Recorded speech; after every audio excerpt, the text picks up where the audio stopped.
প্ৰধান শিক্ষক ৰাম শইকীয়াৰ নিৰ্লজ্জ কাণ্ড। ছোৱালীজনী মই গাত হাত দিয়াটো হয়। চাহ খাবলৈ দিছিল ছাত্ৰীয়ে, পিছ মুহূৰ্তত কৰিলে অপকৰ্ম।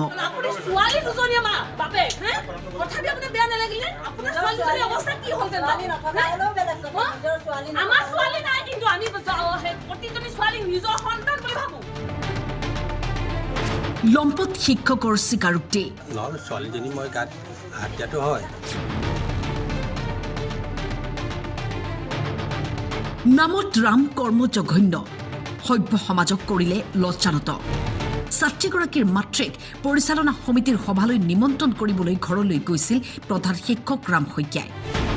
সেই সময়ত ঘৰত কোনো নথকাৰ সুযোগ লৈ ছাত্ৰীগৰাকীৰ সৈতে কৰিলে অপকৰ্ম।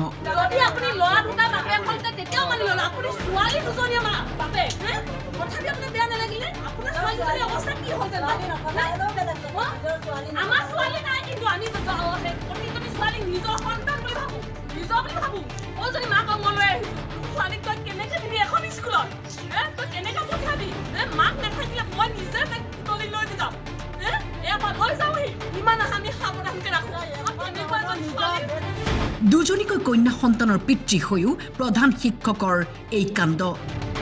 জঘন্য কাণ্ড কৰি শিক্ষকৰ স্বীকাৰোক্তি।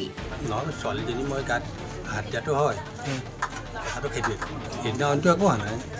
তেনেকৈ মই মানে গৈছোঁ আৰু ষ্টুডেণ্টবিলাকৰ ঘৰত।